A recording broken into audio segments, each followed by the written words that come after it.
kami aabot po yun. Salamat po kami muli po ibinabalik po ang lahat ng papuri sa tanging nila Jesus Christ, our Lord and Savior. Amen. Amen. Purihin po natin ang Panginoon sa pagkakataon na tayo po ay maaaring umawit ng mga awitin na nagpaparangal sa kanyang pangalan at nagluluwalhati sa ating Panginoong Diyos.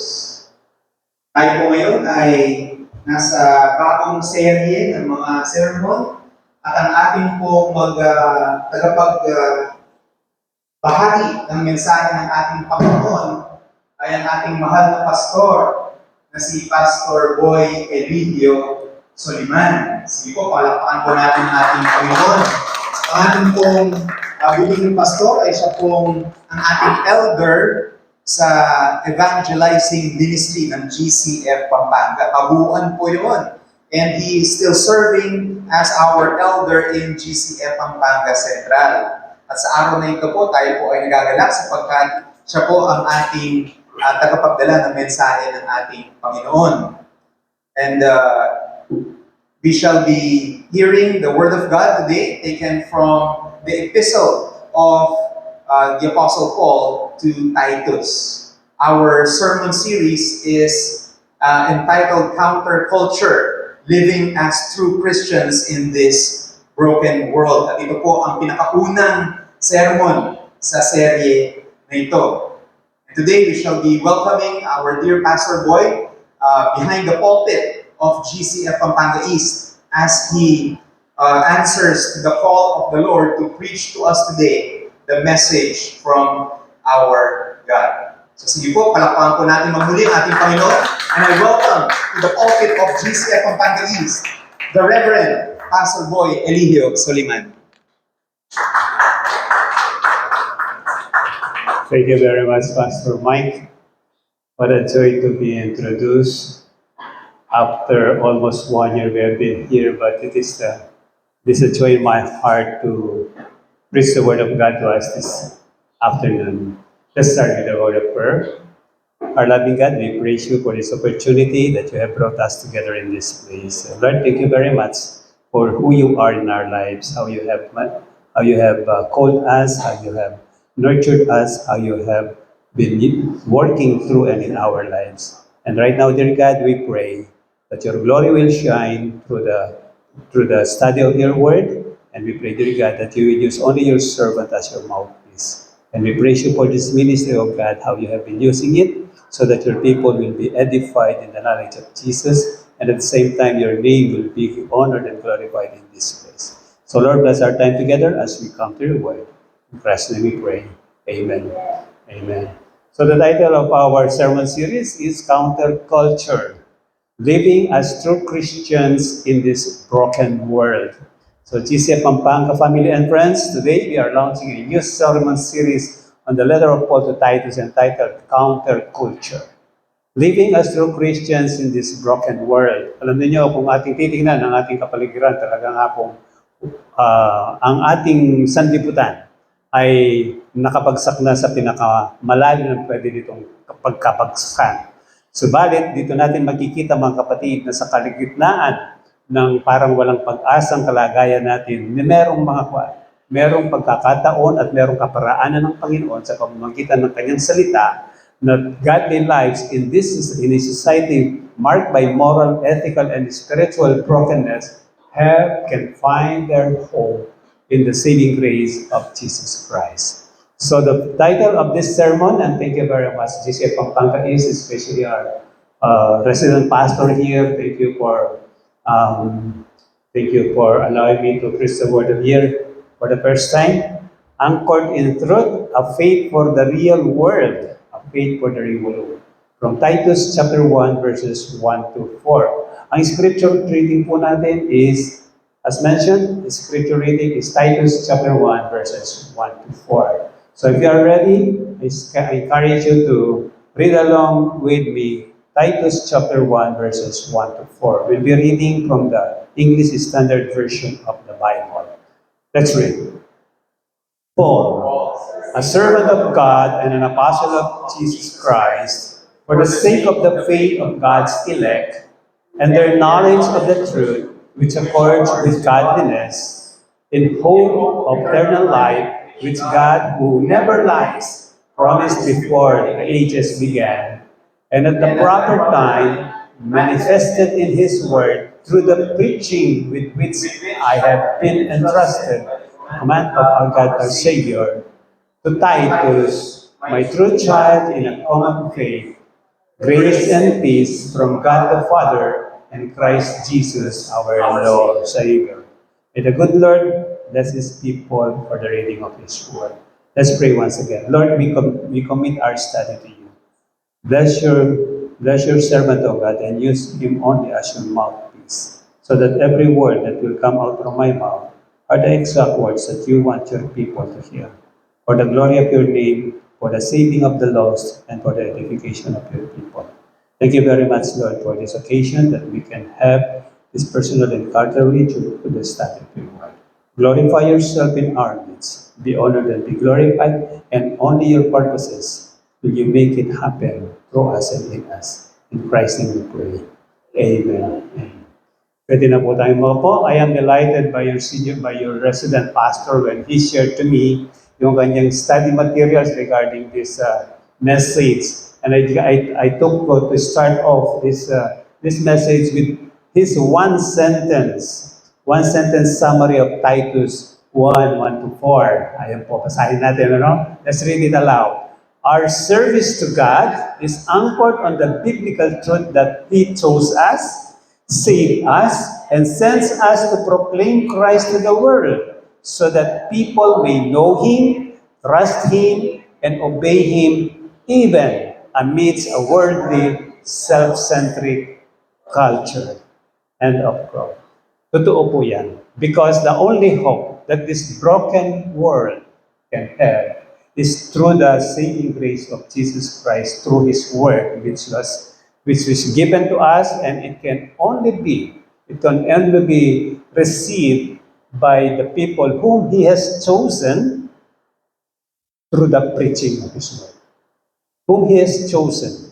Kaya He chose us, He saved us, and sends us to proclaim Christ's word to the world, Christ to the world. And Christ is the only hope of this broken world. If you say that your life is in Christ, therefore your life must manifest a proof that what you are living for is for the Lord Jesus Christ, and that through and in your life, the name of the Lord Jesus Christ is glorified and is honored, and the people are edified. Even the most hopeless person that you can think of, sasabihin mo, wala nang pag-asa ang tao ito. But even in this broken world, if you are going to look later on, dun sa konteksto kung saan nagpapastor si Titus na sinulatan ni Pablo, ang konteksto ng lugar na yan ay talagang napakadilim na kalagayan nila. Para nakikita rin natin ngayon sa kasalukuyan nating lipunan kung saan tayo naninirahan. Kaya ito po yung pag-asa natin. That our service to God is anchored in the biblical truth that He chose us. How do you know that God has chosen you? Alam mo ba na ikaw ay hinirang o pinili ng Diyos? Malalaman mo yan kung ikaw ay naniniwala kay Kristo. Kung tinatawag mo siya bilang tagapagligtas at sumusunod ka sa Kanya bilang iyong Panginoon, na ikaw ay Kanyang iniligtas. At ngayon, meron kang responsibilidad. He is sending us to proclaim Christ to the world. That's why tayong mga hinirang ng Panginoon, ang tanging dapat mission and vision natin sa buhay na ito ay patuloy na pagpapahayag ng salita ng Diyos. Ang salita ng kaligtasan na masusumpungan lamang kay Kristo at sa pamamagitan ng pagkikipag-isa ng tao kay Kristo, doon lang niya makikita at mararanasan ng tunay na kahulugan ng buhay. Ang buhay na patuloy na babaguhin ng Panginoong Yesus habang siya ay sumusunod sa kanyang salita, at ito ay matapat na namumuhay sang-ayon sa kalooban ng Diyos na nagligtas sa Kanya. At ito po yung ating makikita dito. We are living in this place na kung saan ang kultura ay talagang ayaw talaga ang Panginoon. So therefore, this is an appropriate title for this sermon series, Counterculture, Living as True Christians in this Broken World. Alam po ninyo, ang seryeng ito ay magpapakita na ang pananampalatayang Kristiyano ay hindi lamang koleksyon ng mga paniniwala, kundi isa itong pamumuhay na sumasalungat sa nakasanayang kultura sa pamamagitan ng tamang doktrina, makadiyos na pamumuno at mabubuting gawa na nagpapaganda sa Ebanghelyo. Na ang Ebanghelyo ay magiging attractive sa mga taong nagmamasid sa atin. Yung mga buhay natin na pag pinagmasdan ng mga tao, na tayo nga ay tunay na kumikilala kay Kristo sa pamamagitan ng buhay natin ay sumusunod tayo sa Kanya. Pag tayo pinagmasdan ng mga tao, makikita nila na tunay nga ang ating pananampalataya.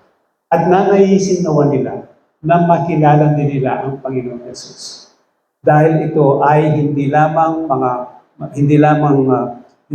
ito koleksyon ng mga paniniwala o mga kasulatan, kundi ito isang pamumuhay na sumasalungat sa nakasanayang kultura sa pamamagitan ng tamang doktrina. Kaya nga po, ang tamang doktrina, kung ikaw ay naniniwala, ang paniniwala mo ay kinakapapalooban ng tamang doktrina ayon sa salita ng Panginoon, ang iyong buhay ay tiyak na mababago.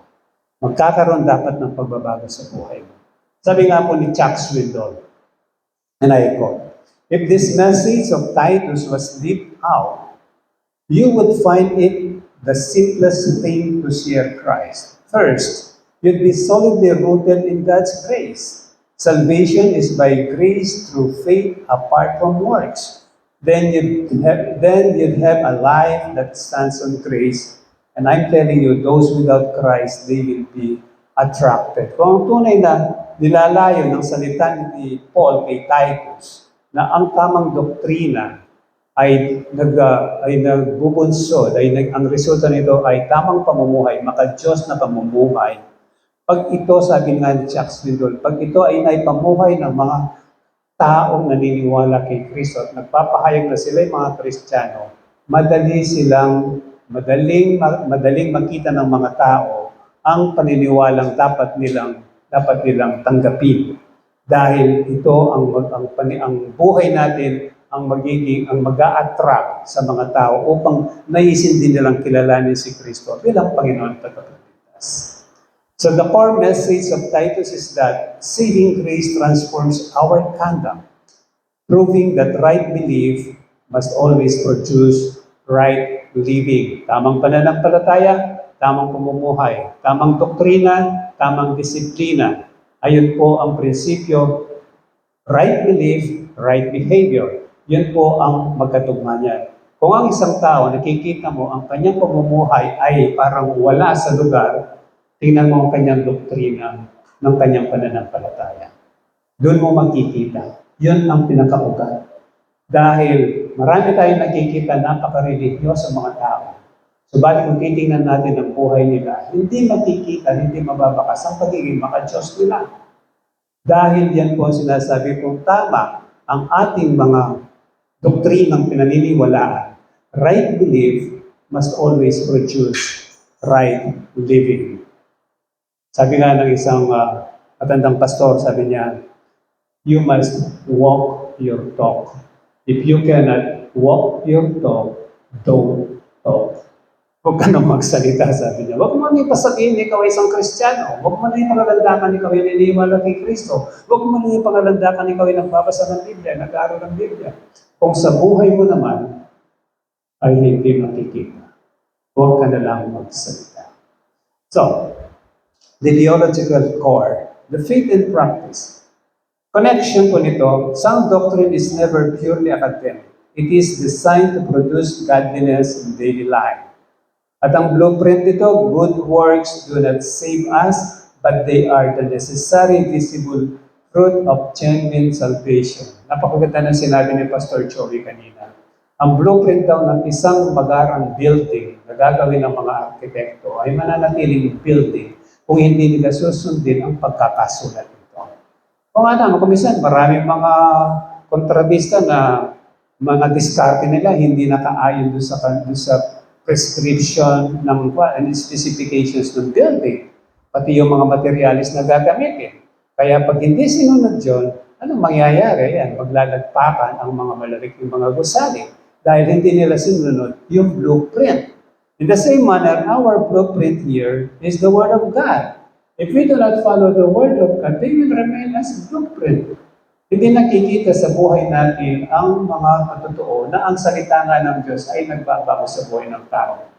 Kung ang buhay natin ay kaparehas lang ng mga kapitbahay natin na hindi naniniwala kay Kristo, walang saysay ang ating pagsasabi na tayo mga Kristiyano. So the goal is here, our everyday behavior should adorn the doctrine of God our Savior, making the gospel beautiful and attractive to a watching world. Na makikita, ang goal nga, dapat kung ang doktrina mo, ang sinusunod mo ay isang salita ng Diyos, makikita ito sa buhay mo. The way you conduct yourself, the way you respond to different situations, especially the most challenging situations that you can ever think of, doon mo makikita ang katatagan ng iyong pananampalataya. And very often, pag dumadating tayo sa mga ganyang sitwasyon sa buhay, ay yung malakas ang hatak na tayo ay magkompromiso. Na kung saan, ito nang ginagawa nila eh. Tulad ng kausap ko, few days ago, sabi niya, paano ito, Pastor? Pag nilagay ko yung tamang presyo dito sa mga ginastos namin, malaki raw ang babayaran namin. Pero sabi na sa akin yung kausap ko, huwag ko nang lagyan yan. Sabi niya, siya lang daw gagawa. Pero medyo hindi diskartehin na niya para mali ka babayaran. Ano yun? Hindi yun ang kasanayan ng sanlibutan. Kung ikaw ay isang mananampalatayang Kristiyano, sinasabi na ikaw ay isang Kristiyano, yan ay dapat hindi yun ang sundin mo. Sabi nga ni Pablo, you shall no longer conform to the patterns of this world by the renewing of your mind. Dahil kung wala ka rin lang pinaibahan dito, ikaw ay baliwala rin. Para po lalo natin ma-appreciate itong sulat ni Pablo kay Tito, kilalanin natin. Ang author nito, the author is Apostle Paul. Apostle Paul wrote this short letter around 62 to 64 AD, near the end of his life, between his first and second Roman imprisonment. Si Pablo po nagsulat nito. At siya ay in between 62 to 64 AD. Bago malapit na siyang mabitay. At sino sinulatan niya? The recipient, Titus, was a Gentile. Isang Griego, he is a Gentile convert.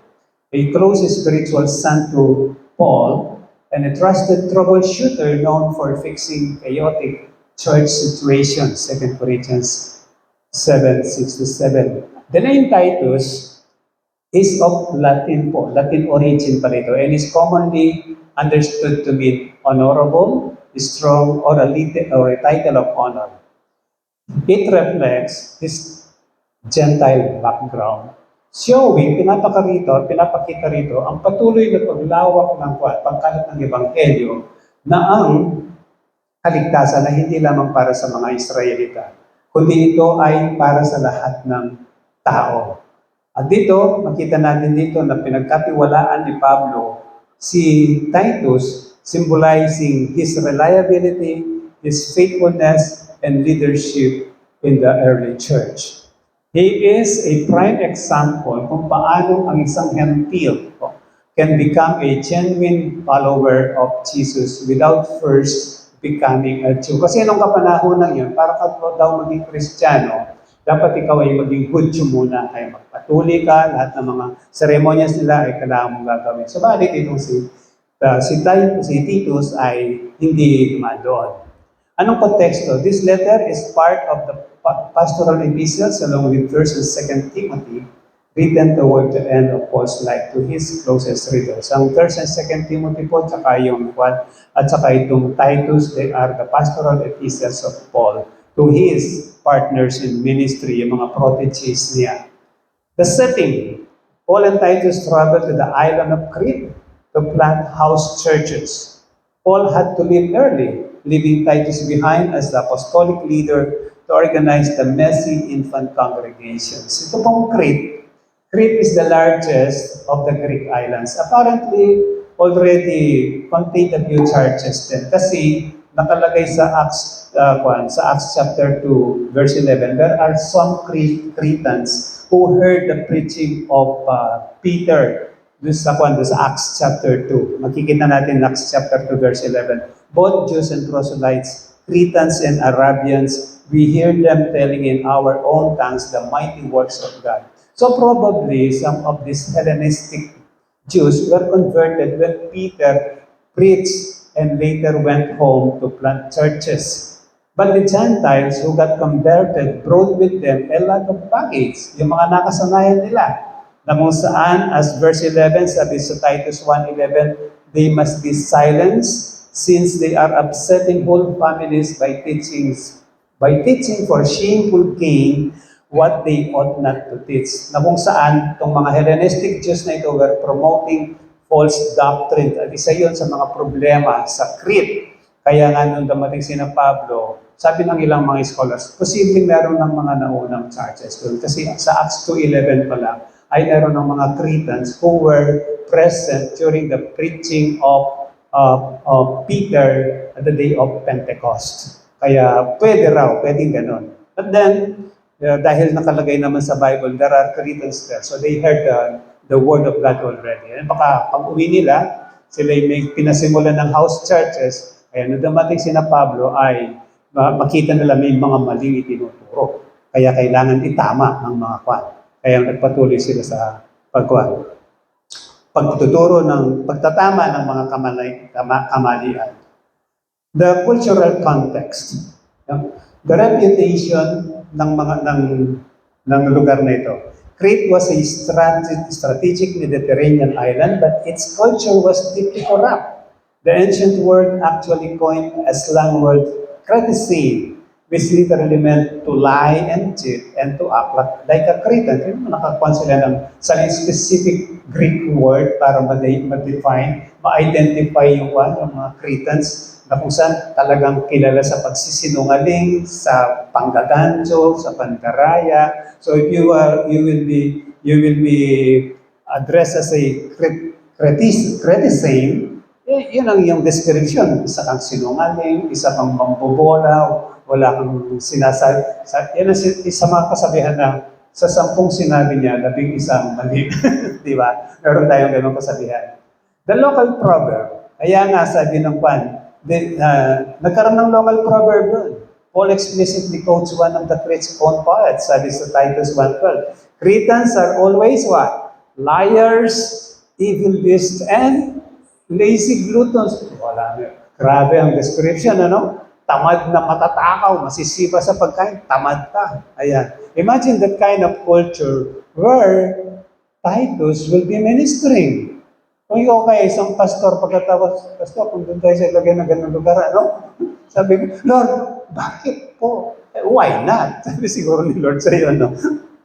But anyway, the problem, deceptive false teachers, were bringing this cultural greed and lawlessness into the church, upsetting entire household for shameful gain. Anong purpose ni Paul dito?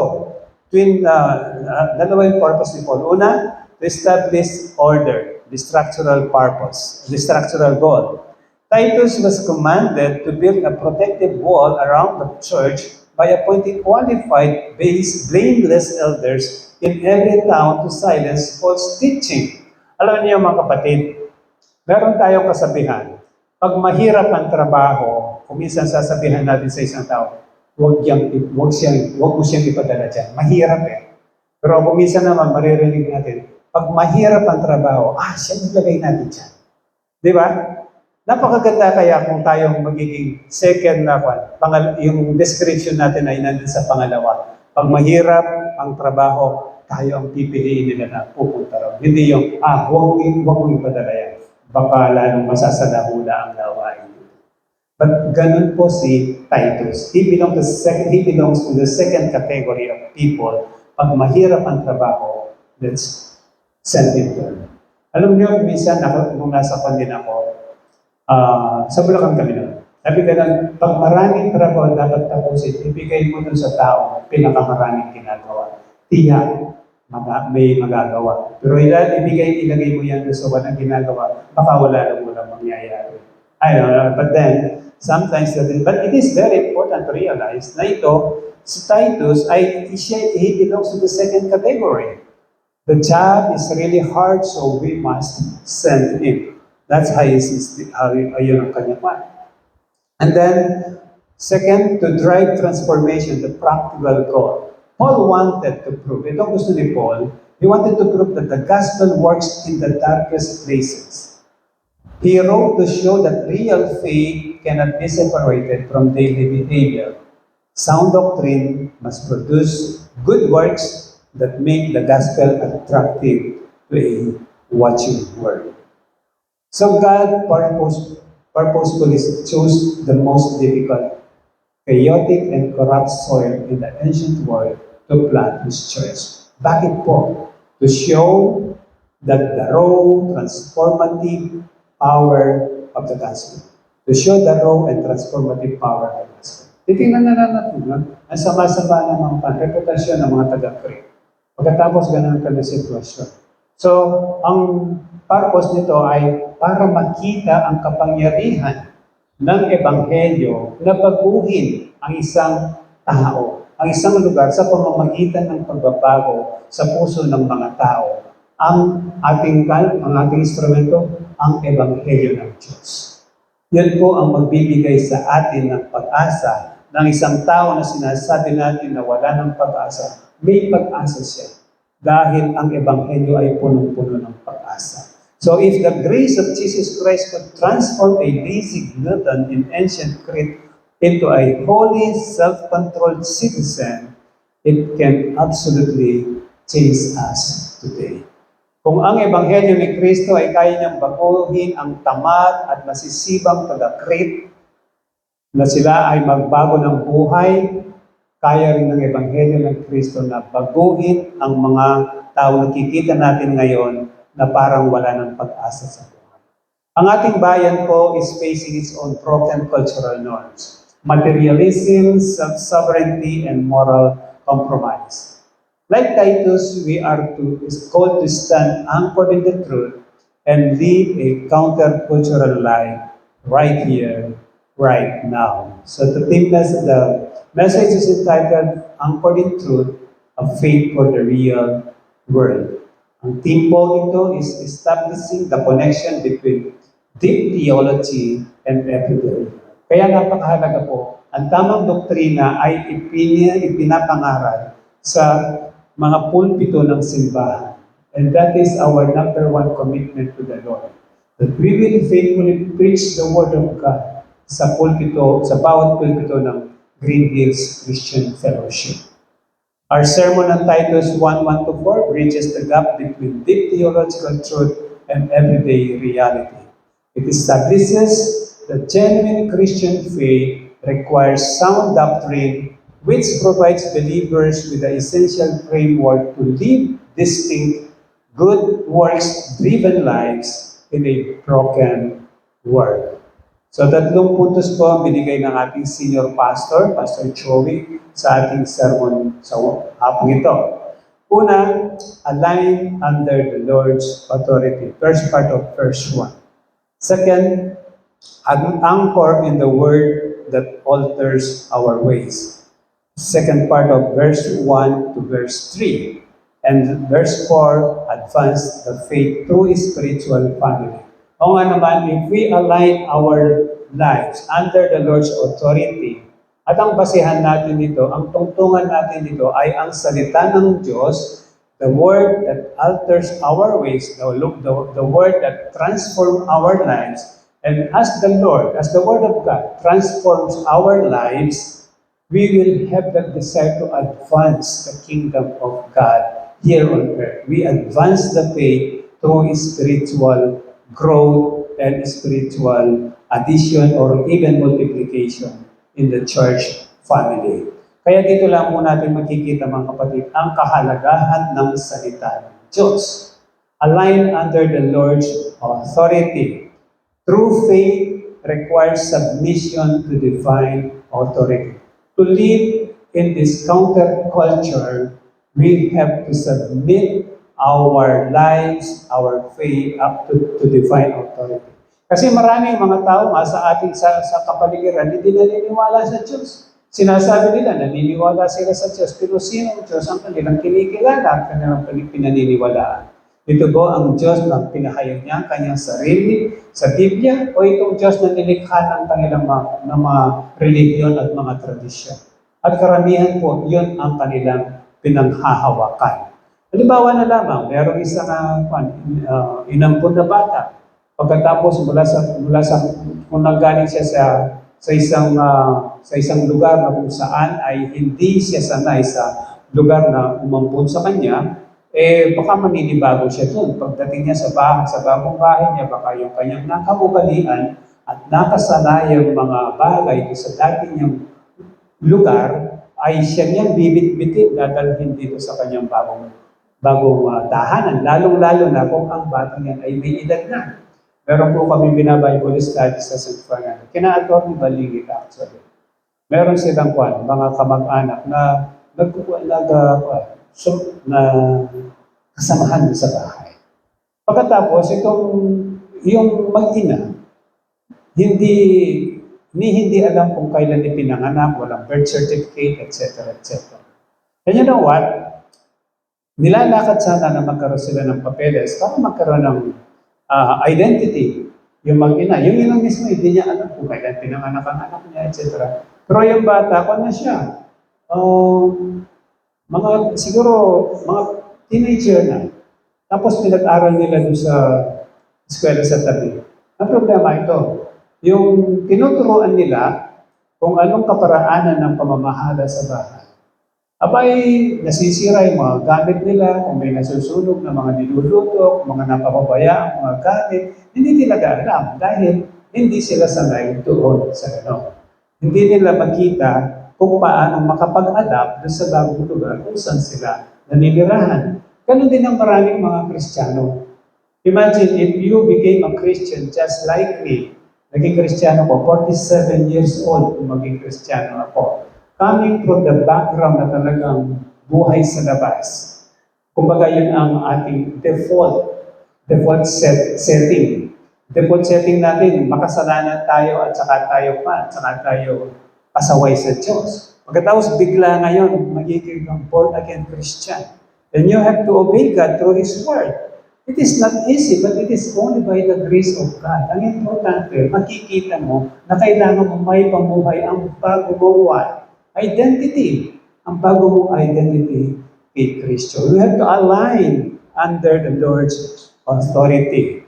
Kaya nga po makita natin dito, sabi ni Paul as servant of God and an apostle of Jesus Christ. Sabi niya kagad, Paul introduces himself using two specific titles. A servant or doulos, meaning bondservant or slave of God, and an apostle, one sent with a specific commission of Jesus Christ. Ibig sabihin, ang kanyang buong pagkatao, his entire authority, his entire identity and message are completely derived and from and subject to God. Our identity determines our integrity. Paul does not introduce himself by his credentials, but by his submission as a servant of God. Mga kapatid, to live a life that counters broken culture, we must first surrender our self-sovereignty and recognize that we belong to a higher master. The more appropriate word for servant in our language today is really slave. Slave. It's because a servant often suggests that one is working for hire or perhaps to pay off a debt. But a slave is entirely owned by his master, by another person. Kaya nga, sabi ni Paul sa mga Kristiyano, you are not your own, for you were bought with a price. Ang konteksto kasi nung araw, pwede kang bumili ng mga alipin sa slave market. Pag bumili ka ng alipin doon, pwede mo nang gawin kung anong gusto mong gawin sa kanya. And this slave, wala siyang karapatang magmay-ari ng kahit ano. At siya ay umaasa lamang doon sa ibibigay ng kanyang amo. Kaya nga, yun ang description ni Paul sa kanyang sarili. And I would like to share this story. There is a story about a young slave girl in the early chapters of United States history. At an auction, she found herself purchased by yet another man. But this time, the man told her that he purchased her so that he could set her free. In her joy, the young girl exclaimed that she would serve the man for the rest of her life in gratitude. See that? This is similar to our circumstance in Christ. Dahil after being freed from the slavery of sin, we must serve Him now out of gratitude because we belong to Him. We are not our own, sabi nga ni Pablo, for we were bought with a price. So glorify God in your body. Sana po ganun ang maging mindset natin. We do not own ourselves. We belong to God because He purchased us already. So after being freed from the slavery of sin, we serve Him now out of gratitude, giving all of our lives over to Him who bought with His own life. We know that He considered Himself a slave to God and the mission that God sent Him to fulfill. So ganun po dapat ang maging pananaw natin as born-again Christians. Our identity determines our integrity. And theology always informs identity. Believers must view themselves as bondservants or slaves to Christ, meaning our daily life should be entirely subject to His direction, not cultural trends. So mga kapatid, even the church, even this church, we do not take our cues from the world. Instead, we take our cue from the Word of God. Even when that makes Christians look strange or backward to society, that's why ito po yung ating cultural counter dito. Sabi ni Pastor Joey, our cultural counter is this. In a culture that values absolute self-sovereignty, autonomy, and living your own truth, the gospel demands that we anchor our lives in the lordship and authority of Jesus Christ. And as we end this section, there is a soul-searching question. In a society that pushes us to build personal branding, self-sovereignty, and autonomy, how does adapting to the identity of a bondservant of God change the way you view your daily career, ambitions, and integrity?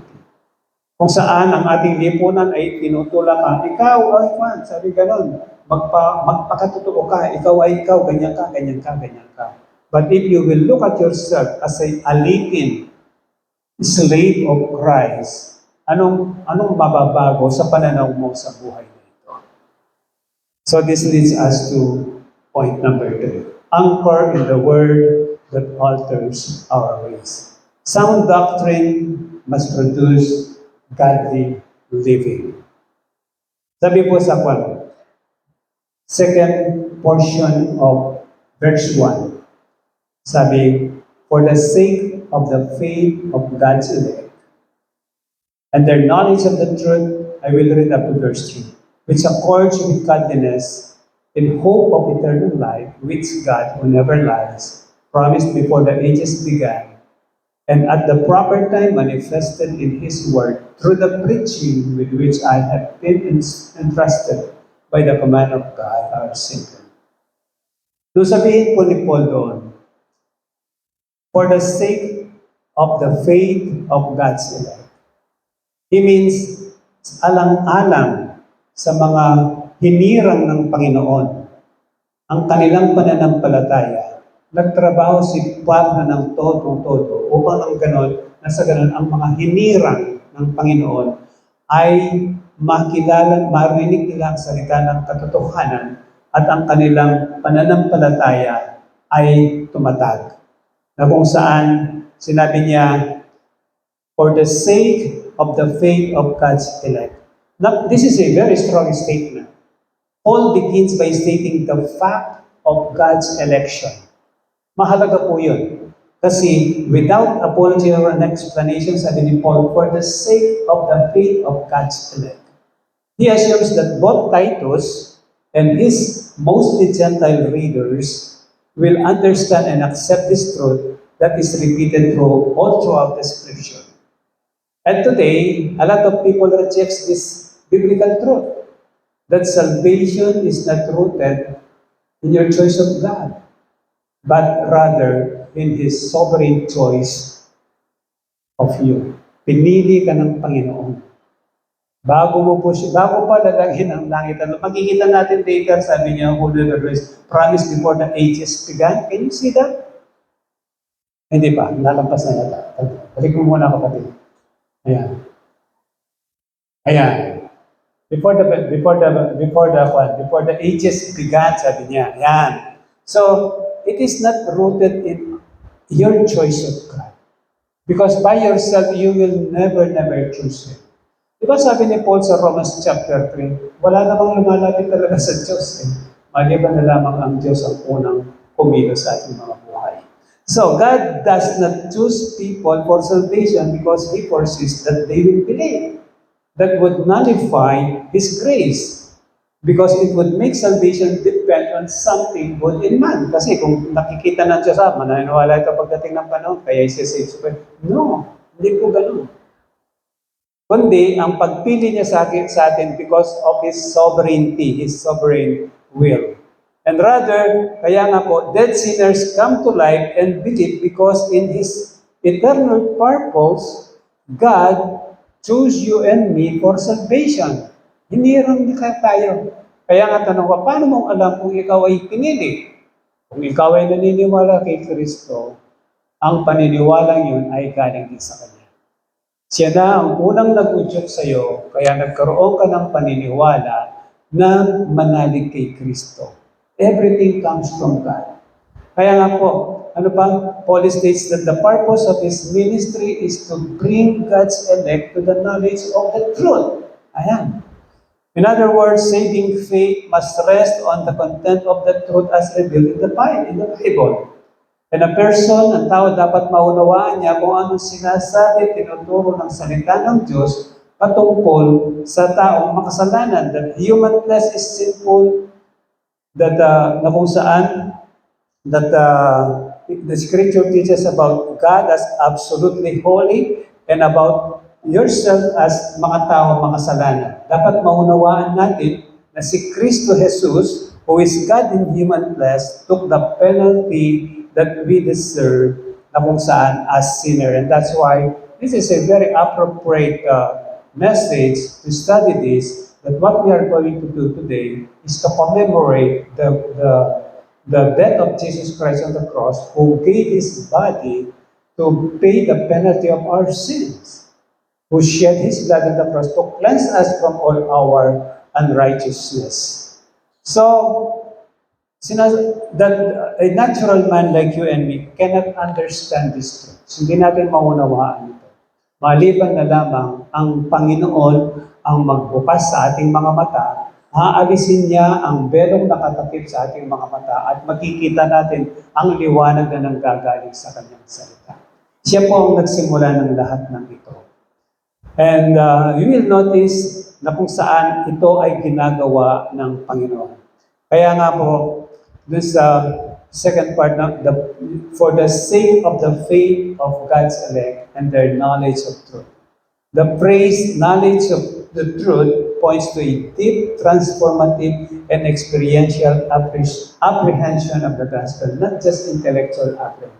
A lot of people can memorize a lot of verses from the Bible, but they never have you can never see in their lives how the Word of God works in their lives. Wala ka talagang makikita. Maliban na lamang ang Panginoon ang magbukas sa iyo. Ang magbigay, ang buhayin ang iyong patay na kaluluwa at bibigyan ka ng bagong puso. He will will replace your heart made of stone with a heart made of flesh, and He will place in you His new Spirit so that will enable you to understand and to believe His Word.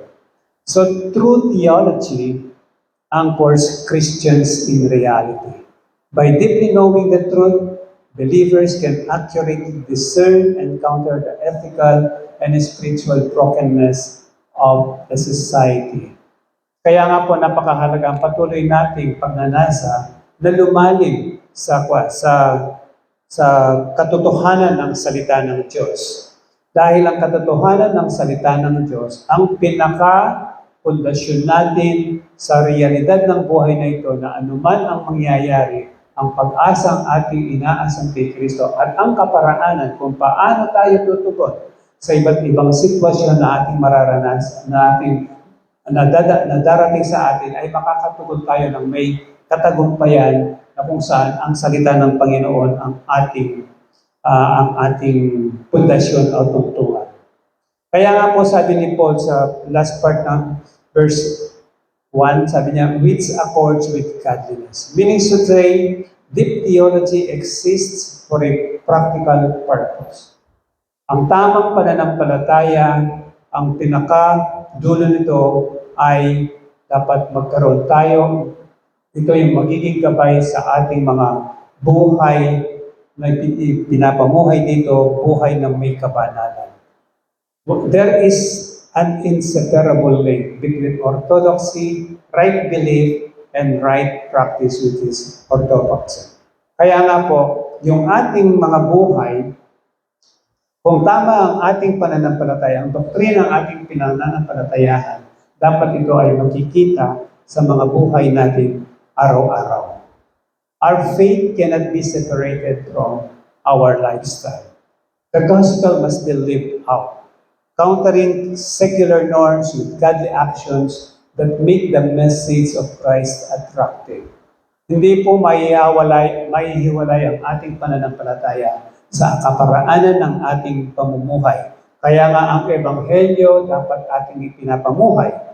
Anong ibig sabihin nun? Ang ating mga buhay ay ginagabayan ng salita ng Panginoon at kung anuman ang mga bagay na dumating sa ating buhay, makatutugon tayo sa kaparaan ng maluluwalhati ang Diyos at ang kanyang dakilang layunin para sa atin. As we respond to the situation that God will allow us to face in this life, our response should transform us in the likeness of Christ. Yun ang sinasabi ni Pablo sa Romans 8:28. For we know that in all things, God works together for the good of those who love Him. Ano yung good dun? Ang good dun, the way we will respond to this situation that God will allow us to face, ang response natin ay ang magiging kawangis tayo ni Kristo. Diba, lugis ka sa negosyo, nanakawang ka, nasunugan ka, anong maganda ron? Ang maganda ron, ang tugon mo ay dapat makakaluwalhati kay Kristo. Ang tugon mo will transform you in the likeness of Christ. Yun po yung maganda ron. Kaya dapat alam natin yun. Huwag natin basta sasabihin na, nawalan siya ng nawalan siya ng trabaho. Sabi ni Paul, sabi ko nun, for we know that in all things God works together for the good of those who love Him. Ikaw nawalan ng trabaho. Good para sa iyan, sabi. Let us be very, very careful here. Kasi ang good doon ay kung paano tayo tutugon doon sa sitwasyon na dapat ang response natin ay patuloy tayong babaguhin ng Panginoong Jesus. Information must lead to transformation. So here, Paul connects the knowledge of the truth directly to godliness. In a world drowning in shifting opinions and moral confusion, we do not need more casual beliefs. We need deep biblical convictions that actively change how we behave moment by moment. Kaya nga po, information hindi dapat manatili dito. Kundi, matransform ito sa ating puso at mula sa ating puso, kikilos ang ating mga kamay, hahakbang ang ating mga paa, nang may pananampalataya at ang mga paghakbang natin at pagkilos ay magbibigay po ng kapurihan at kaluwalhatian sa ating Panginoon. Kaya sabi ni Paul sa verse 2, in hope of eternal life which God who never lies promised before the ages began. The eternal hope is grounded in the unwavering character of God who never lies. And imagine, sinabi ni Paul ito kay Titus na kung saan he is in a place na kung saan yung mga tao ay kilalang kilala sa pagsisinungaling. Di ba? Pagsisinungaling at saka they are lazy glutons, sabi kang ganon. Tapos sabihin mo ito, God who never lies, it is an attack to their culture actually. So Paul states that this faith of God's elect and the knowledge of the truth rest upon the hope of eternal life, which God who cannot lie promised long ages ago. Mga kapatid, the Christian's hope is everlasting. In a world plagued by shifting morals and broken promises, the Christian's hope remains constant. This future-oriented hope empowers believers to stand firm today. Kaya nga po, dahil meron tayong dakilang pag-asa na gano'n, wala tayong dapat katakutan na gawin ang tama at naaayon sa salita ng Diyos. Because sigurado na po yung ating pag-asa kay Kristo. The Christian's hope is everlasting. Imagine pagkasabi niya, Paul mentioned that God promised this before the ages began. Bago pa nalangin ang langit at lupa, and that is mind-boggling. Imagine, the promise was there even before the people that needed it are there. Di ba? Wala pa tayo, may pangako ng Panginoon. So how much more na hindi tayo bibigyan ng ng pag-asa? Hindi ka pa nga sinisilang, may pangako ng Panginoon sa iyo. You were chosen before the ages began. So salvation is God's gift of eternal life, which only He can give because He is the source of all life. When man sinned, he experienced spiritual death, separation from God's life, and spiritually dead people cannot bring themselves back to life. Nakakita na ba kayo ng patay, kumangon siya mag-isa? Wala. Hindi natin kaya yan unless God will regenerate this dead spirit in us. Unless God will give life to this dead spirit in us. We will never be able to respond to the spiritual truths that we see from the Word of God, that we hear from the pulpit, and that God wants us to do. Because only God can raise us up from the dead into His life. Buhay niya, binigay niya sa atin. Kaya if that is clear in your heart and in your mind, walang ang inaasahan sa iyo, ang buhay mo ngayon ay kakikitaan ng pagbabago na kung saan ang buhay na ito ay patuloy mo isinusulong mo ang kabutihan ng Diyos. Na kung saan ang pagsunod mo sa Panginoon ang nakikita sa iyong buhay. And in verse 3 sabi niya, and at the proper time, manifested in His word through the preaching with which I have been entrusted by the command of our God, our Savior. So Paul declares that God's ancient promise has broken into history at the exact appointed season, made fully visible, not through an elitist philosophy, but through the clear public proclamation of the gospel. And Paul acts as a standard bearer under a direct divine mandate from God our Savior. So God's timing dictates of our trust. The phrase at the proper time reminds us that God operates on His perfect sovereign calendar, not our rushed human timelines. Mga kapatid, you and I know that Christianity came at the perfect time for its message to spread quickly. At the fullness of time, sabi nga ni Paul sa Galatians. Anong nangyari nung dumating si Kristo? Greek. We have Greek as the common language. The travel was safe all around the known civilized world because of the Roman Empire. The hearts of people are longing for the Savior, and the world was uniquely prepared to receive the gospel. Kaya maging sa ating mga buhay, when life seems delayed or chaotic, We anchor ourselves in the certainty that God reveals His plans exactly when it matters most.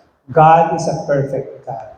Even our a little delay this morning, this afternoon, it is, I believe, in the sovereignty of God. Nakalimutan ko, nandun na kami sa San Pablo, Mexico. Malapit na kina pastor mo. Ay, hindi ba? So what we did, we turned back to St. Jude, tapos pastor siya, bilis. So, imagine, from that place up to our place, 15 minutes. Sabi ko, tiniming ko na, if I'll be at home by 4:40, 4:45 makaalis, 4:45. So, yan, we believe with all our heart, God made it happen for a reason. Malay namin, baka kung tuloy-tuloy kami na dito, baka anong aksidente dadaan namin sila. We do not know. But then, God is sovereign. He is perfect. Even His timing is perfect. Ayan.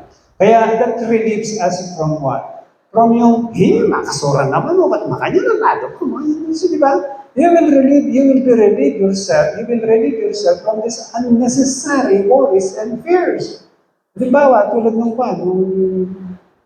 yung mga dalaga yung anak, minsan nag-aalala ka, talay pa yung makanya ng oras. O pa siya hindi gaga nakakaba, tatangyaking oras yan. Pag-pray niya, alay, punta kay mami, alay pa yung nakakon, hinano yan, etc. O kung mayroong hindi magandang nangyari sa kanya, doble ang talo mo kasi nag-alala ka ng mga una, tapos nung nalaman mo may talagang nangyari, doble ka na. Pero kung pinagkatiwala mo sa Diyos yan, God is sovereign. God knows everything and He is everywhere. The word must be proclaimed, not packaged. For God chose preaching. Sabi niya, the word must be proclaimed, not packaged. God chose preaching, the bold herald of objective truth, to manifest His life-changing word. In a marketplace of ideas where truth is watered down, we must prioritize, support, and actively share authoritative biblical preaching rather than modern motivational self-help trends. Yun po kasi karamihan ngayon. Maraming mga tao gusto nilang marinig ay yung mga nangangaral ng kanilang ng gusto nilang marinig. Ayaw nilang marinig at masabi sila, ikaw ay makasalanan, kailangan magsisi ka sa iyong makasalanan. Ayaw nila ng gano'n. Ayaw nila sabihin na ikaw ay ganitong ginagawa mo, hindi ka pa hindi makachos siya. They do not want to be reminded of their sin, whereas that is the most important thing that you and I need in this world. Yung makonvict tayo, ma-rebuke tayo sa ating pagkukulang, pagkakamali at magiging pagkamalabis. Mga kapatid, we are stewards, not owners of the message. Paul was entrusted by divine command. Like Paul, every Christian carries a holy stewardship. We do not have the right to edit the gospel to fit cultural appetites. We are commanded to preserve its purity and pass it on with uncompromising integrity in our workplace, schools, and homes. So, salvation, mga kapatid, comes to sinners through the proclamation, through the preaching of His word.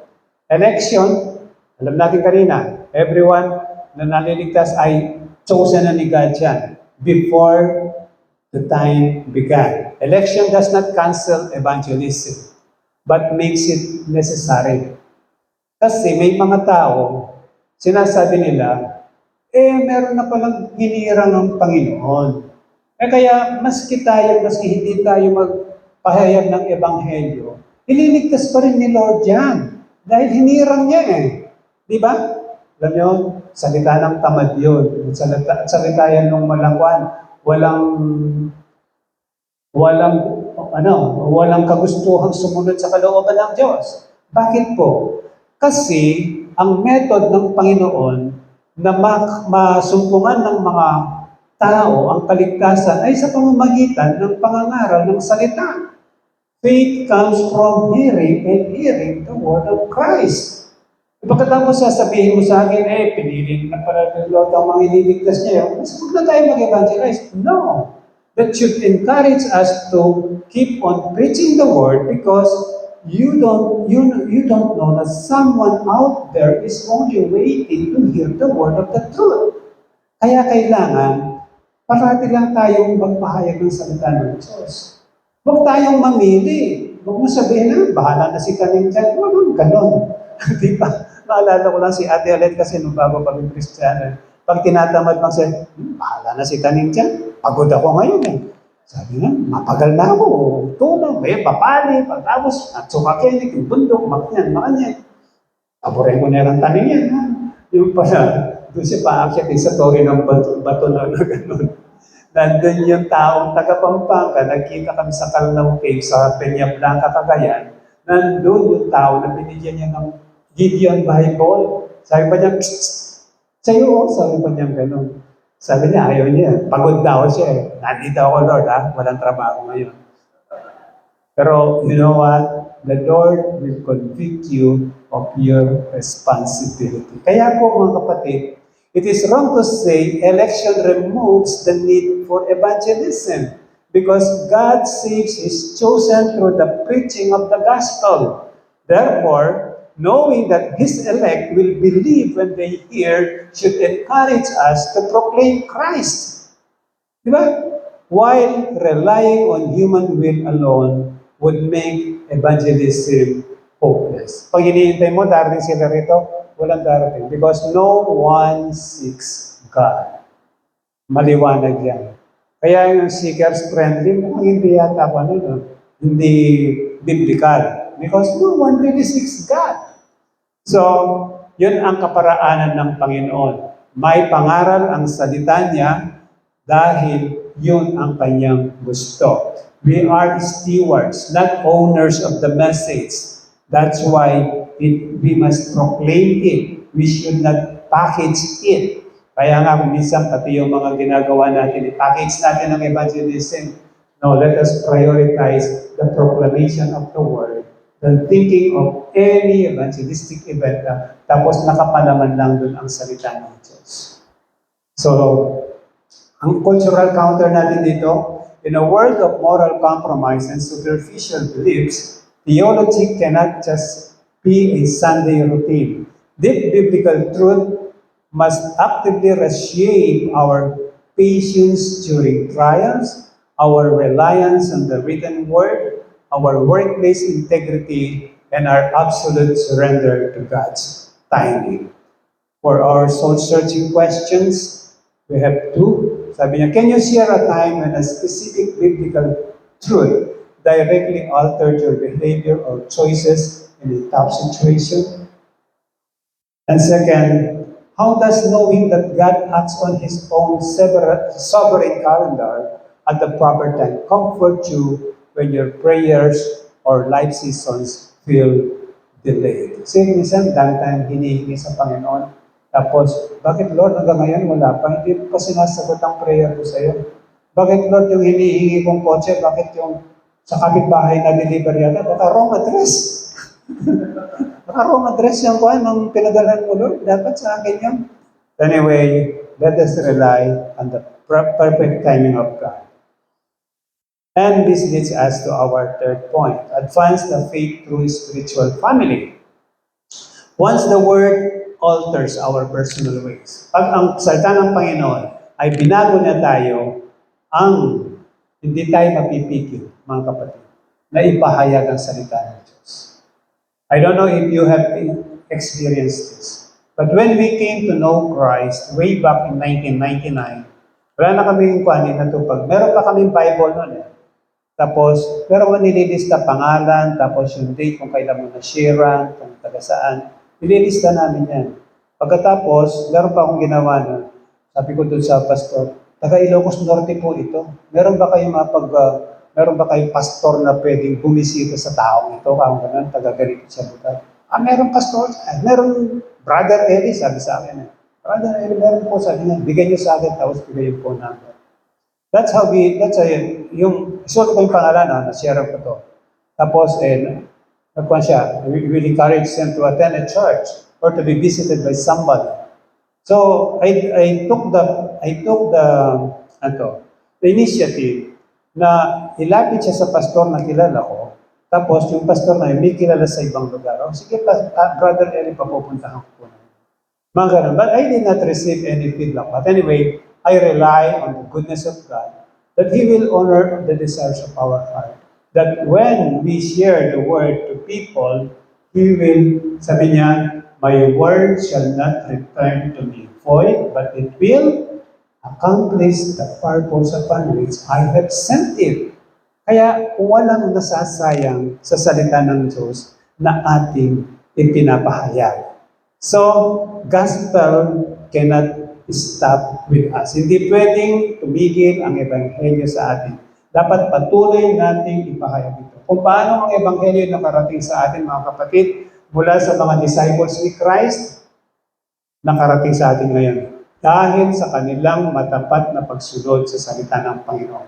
Nakaabot sa ating pandinig at tayo na nampalataya. E paano kung yung mga tao, yung mga naunang disciples ni Christ ay hindi sumunod sa kanyang tagubilin?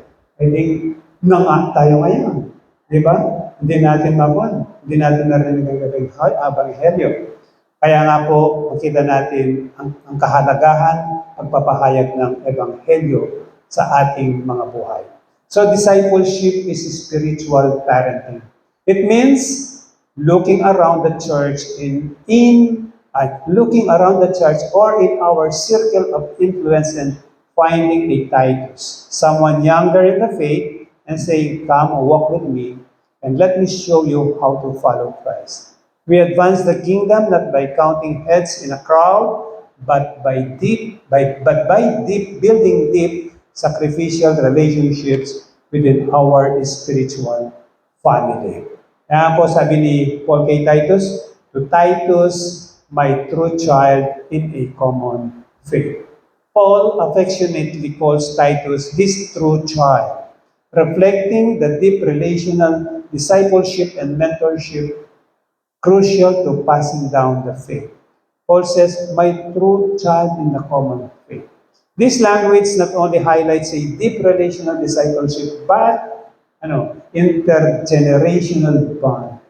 Paul did not just pass down a set of rules, he invested his life into mentoring Titus so that the church in Crete could withstand cultural pressures and false teachers. Faith was never meant to be a solo flight. Kaya nga po, napakaganda that we pass the torch of faith to others. Na magkaroon tayo ng child in a common faith. At dito nga, in a lonely, hyper-individualistic society, we survive and thrive by locking arms in true discipleship, investing in the next generation, and refusing to isolate ourselves from the church. Kaya po, that points us to the reality that if you are indeed a Christian, naniniwala ka kay Kristo, na siya yung Panginoon at tagapagligtas, you can only experience and realize this discipleship relationship in the context of a local church. Kaya po kung kayo dito, wala kayong kinaaanibang local church katulad ng PDH Christian Fellowship, Pampanga East, magpasabi na kayo rito. Through the waters of baptism this morning, we had a right hand of fellowship sa GC Pampanga Central, where we received in the congregation presented the new members of the church. Yun po yung talagang mahalaga. Yung maging bahagi ka ng isang local church. If you are claiming to be a Christian and yet you do not come to a local church, ikaw, walang Lone Ranger Christian. It is not a solo. You will never grow in the faith if you will not involve yourself in a local church. Dahil dito ka matutulungan, at dito ka makakasumpong ng tunay na kapatiran na kung saan ang inyong buhay ay nakalaan para maglingkod at sumamba sa Panginoon. Living through in a broken world is not an individualistic endeavor. It requires intergenerational mentoring, mutual encouragement. Dito lang natin makikita sa church yan. And this spiritual family within the church to build resilience. Yun po yung isang mahalagang bagay na wag nating dapat palampasin. Maging bahagi tayo ng local church. And the second part of verse 4 Paul says, grace and peace from God the Father and Christ Jesus our Savior. Paul concludes his greeting by invoking grace or charis. This is God's unmerited favor for all ill-deserving sinners like you and me. And peace, it is the wholeness and restoration that flows from reconciliation with God. O nga naman, ang tunay na kapayapaan sa buhay ay mararanasan lang natin pagka ang ating relasyon sa Diyos ay tama. Hindi na tayo magkakaroon ng alalahanin, ano man ang mangyari sa buhay natin, alam natin na tayo ay uuwi sa Panginoon, mamatay man ang buhay na ito, na napakainliman lang. And these blessings flow symmetrically from both the Father and the Son, cementing Jesus' full divinity and role as a Savior. Sabi niya, grace and peace from God the Father and Christ Jesus our Savior. So sabi nga ni Pastor Joey, grace is the fuel, peace is the climate. So, makita, if you receive God's grace, maghahari dito ang kapayapaan. At mararanasan mo ang tunay na kapayapaan na ibibigay lamang ng Panginoon. So, to stand against a lawless, toxic culture like Crete or 21st century Pampanga, we need a constant supply of divine grace. Grace rescues us. O ang biyaya ng Panginoon, iniligtas niya tayo sa ating mga nakaraang kapalpakan, while His supernatural peace stabilizes our hearts amid external hostility. Nabanggit lang rito na ang biyaya ng Panginoon, ang siyang gagamit ay siyang tatawid sa atin mula sa ating kapalpakan sa nakaraan, at ang kanyang kapayapaan ang magbibigay sa atin ng katatagan sa ating mga puso sa kalagitnaan ng kaguluhan sa ating lipunan. Our unity is anchored in a shared Savior. By calling Christ our Savior, right alongside the Father, Paul reminds Titus that their bond is not based on shared ethnicity, age, or background, because Paul was a Jewish scholar. Si Titus, isang pagano, he's a Gentile. And their spiritual family is bound by the blood of Jesus. Kaya po lahat tayo dito, magkakapatid, anuman ang ating pinanggalingang background, as long as we trust Jesus as our personal Savior and Lord, our unity is anchored in a shared Savior. So our cultural counter, our culture values isolation and exclusive social circles. True Christians counter this by building an open spiritual family. We stay anchored through intentional discipleship, church community, and mentoring relationship, fueled by the supernatural grace and peace that only Christ provides. For our soul-searching question, do you currently have a Paul, a mature spiritual mentor, or a Titus, someone you are intentionally mentoring in your life right now? Kung wala pa po, pray about it. Pray that God will give you a Paul, or pray that God will give you a Titus in your life. Why is isolation dangerous when trying to live a countercultural Christian life in today's broken world? Kasi po, tayong mga tao, napakadali nating mautso. Madali tayong matukso ng sanlibutan ito. Kung walang gabay sa ating mga kapatiran, walang umaalalay sa atin. Kung ano sinasabi ng sanlibutan, yan ang ating gagawin. At tulad ng kausap kong kapatiran, sabi na po ka na ako, pastor, kung na magagawa ni Libe, kasi kebit ko ang detang kong gastos mo, maragod kami bayaran, hindi mo po kaming kabit, sabi ganun. So it's up to you, but the Word of God says, you shall no longer conform to the patterns of this world by the renewing of your mind. I am leaving that responsibility to you. It's up for you to obey God or to disobey. I did my part. I encourage you to obey God. So in conclusion, This opening passage in Titus 1, 1 to 4 completely bridges the gap between deep theological truth and our everyday reality. It establishes a non-negotiable truth for GCF Pampanga is, what is that? Genuine Christian faith requires sound doctrine. That's why we always encourage you to read your Bible so that whatever your pastor will preach in this pulpit, you can check it back from the pages of your own Bible. So genuine Christian faith requires sound doctrine. Why? Because right theology provides us with the essential, unshakable framework we need to lead distinct, countercultural, and good works-driven lives in a deeply broken world. We don't study doctrine to get smart. We study doctrine to get holy. Para po tayo magiging banal.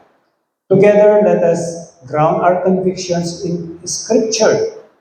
Move beyond surface level Christianity by deeply studying the Word to understand the why behind our beliefs and fully yielding to the Lordship of Christ. Live out the gospel. Let theological truth reshape our everyday ethics, workplace choices, and relationships. And invest in mentorship. Build intentional, discipling relationships similar to Paul and Titus, to help others establish deep roots in the common faith, and let the grace and peace of Christ Jesus our Savior empower us to live a beautiful counter-cultural life. So mga kapatid, as I have mentioned a while ago, you will know that you are chosen by God if you believe Jesus Christ and trusted Him as your Savior and Lord. And that faith did not come from you, but it comes from God. Even the understanding of His Word did not come from you, ibinigay ng Panginoon yan. Kaya nga po, it is very important that we should commit ourselves in submission to a local church where God's Word is honored and His gospel is preached. If you are part of the local church, praise the Lord. You are on the path of being one of God's people in this pagan world. If you are not yet part of God's local church, please talk with Pastor Mike or anybody else so that you will be processed in the membership of this church. Yun po yung binibigyan namin ng diin. We encourage people to become member of the church kasi doon muna i-establish ang accountability. Pananagutan namin sa Panginoon na yung lahat ng dinadala niya sa kanyang eklesiya, sabi niya, you will teach them to obey all that I have commanded you. And how can we teach you to obey all what Jesus has commanded us if you are not submitting yourself to us? Yun po yung one. Yan ang importante doon. We want to establish an accountability between you and us and between us and God. Dahil yung pananagutan ng pagtuturo, sabi niya, teach them to obey all that I have commanded you. And lo and behold, sabi niya, I will be with you until the end of the age. That's why, mga kapatid, here at GCF, dito po sa GCF, ang ating layunin dito, we are in the ministry of knowing Christ deeply and making Him known widely. To God be all the glory. Let's pray. Our loving God, maraming salamat po